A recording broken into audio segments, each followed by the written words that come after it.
अस्सलामुअलैकुम प्यारे दोस्तों। गोदी मीडिया, जिसे दलाल मीडिया कहते हैं, इन लोगों की हिम्मत इतनी सर चढ़ कर के बोल रही है कि इन लोगों ने टीचर्स को ही दो कौड़ी का बता दिया। दोस्तों, टीचर्स को, जिन्हें हर धर्म में किसी में गुरु तो किसी में उस्ताद यानी कि इतनी इज्जत दी गई है, लेकिन इन लोगों ने दो कौड़ी का बता दिया। दोस्तों, मीडिया का काम होता है कि सरकार से सवाल करे, सरकार की नाकामी को जनता के सामने लाए, लेकिन इन लोगों ने सरकार की नाकामी पर पर्दापोशी करके जनता को ही गलत बता दिया। दिन रात ये मुसलमान ऐसे, मुसलमान वैसे, मुसलमानों के नाम से अपना चैनल चला रहे थे, मुसलमानों के नाम पर रोटी कमा रहे थे। अगर मुसलमान शब्द ही खींच लिया जाए यानी कि हटा दिया जाए तो इनके पास बोलने को कुछ भी ना बचेगा, क्योंकि जिसकी दलाली करते हैं उसके खिलाफ तो बोल नहीं सकते। तो मुसलमान ऐसे वैसे हर तरह से सिर्फ मुसलमान को ही टारगेट कर रहे थे। लेकिन जब नीट का पेपर लीक हुआ तो इनको करना चाहिए था कि सरकार से सवाल करें, तो इन लोगों ने सरकार से सवाल नहीं किया बल्कि टीचर्स को ही टारगेट कर लिया, क्योंकि टीचर्स को टारगेट करने के पीछे एक बहुत बड़ी वजह है। पेपर लीक हुआ है, अब इसके खिलाफ बोलेगा कौन? बोलेंगे तो सिर्फ टीचर्स।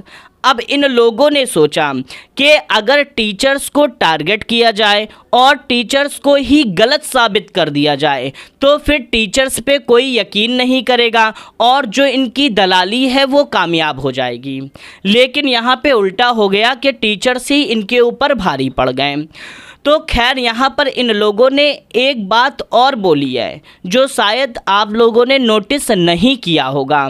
इन लोगों ने बोला यूट्यूब वाले स्टार टीचर, यानी इन लोगों ने यूट्यूब को भी बीच में लाया। इससे पहले भी इन लोगों ने यूट्यूब वाले एंकर, यूट्यूब वाले पत्रकार को टारगेट किया था, क्योंकि ये यूट्यूब को इसलिए टारगेट करते हैं क्योंकि यूट्यूब पे सच दिखाया जाता है, इनकी तरह दलाली नहीं की जाती। इनको तो बस टेलीप्रॉम्प्ट पे स्क्रिप्ट मिल जाती है, आते हैं स्क्रिप्ट पढ़ करके चल देते हैं, और इनकी जो जेब है वो 30 लाख, 40 लाख, 50 लाख हर महीने भर जाती है। लेकिन YouTube को ये लोग इसलिए टारगेट करते हैं क्योंकि जो YouTube के एंकर हैं, जो YouTube पे पढ़ा रहे हैं, फ्री में पढ़ा रहे हैं, YouTube पे कोई पैसा नहीं लगता। तो अब इन लोगों को इस बात पे ये प्रॉब्लम है कि अगर जो नीट का पेपर लीक हुआ है इस पे सिर्फ बोलेंगे टीचर। अगर टीचर को टारगेट कर लिया जाए, टीचर को लोगों की नज़र में बुरा बना दिया जाए तो फिर इनके खिलाफ कोई बोल नहीं पाएगा। और जो यूट्यूब पर एंकरिंग करते हैं, रिपोर्टिंग करते हैं, वो इनकी सच्चाई सभी के सामने लाते हैं, यानी कि जो यूट्यूब पे न्यूज़ बताते हैं वो इनकी सच्चाई खोल के रख देते हैं कि ये किस तरीके से दलाली कर रहे हैं। मतलब देश में पेपर लीक हो गया, उस पर इनको बोलना नहीं है। इनको क्या बोलना है कि मेलोडी इतनी चॉकलेटी क्यों है, यानी कि इनकी रिपोर्टिंग इस तरीके से है कि मतलब रिपोर्टर, कोई सच्चा रिपोर्टर है वो देख करके शर्मा जाए। सरकार से सवाल करते हैं कि आप बटुआ रखते हैं या नहीं रखते हैं, इस तरीके के ये सरकार से सवाल करते हैं।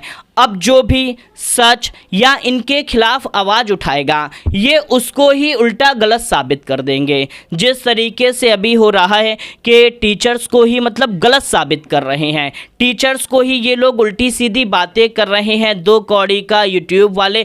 मतलब इन लोगों ने यूट्यूब को इतने हल्के में ले लिया है कि यूट्यूब वाले टीचर्स बोलते हैं, यूट्यूब वाले रिपोर्टर्स बोलते हैं। लेकिन ये इस बात को अच्छी तरह से जानते हैं कि जब से YouTube इतना चल गया है, इनके जो चैनल्स हैं उस पे लोग जाना कम कर दिए हैं, क्योंकि इनकी झूठी खबर, दलाली खबर सुनने से अच्छा है जो YouTube पर सच्ची रिपोर्टिंग करते हैं उनकी सुन लिया जाए।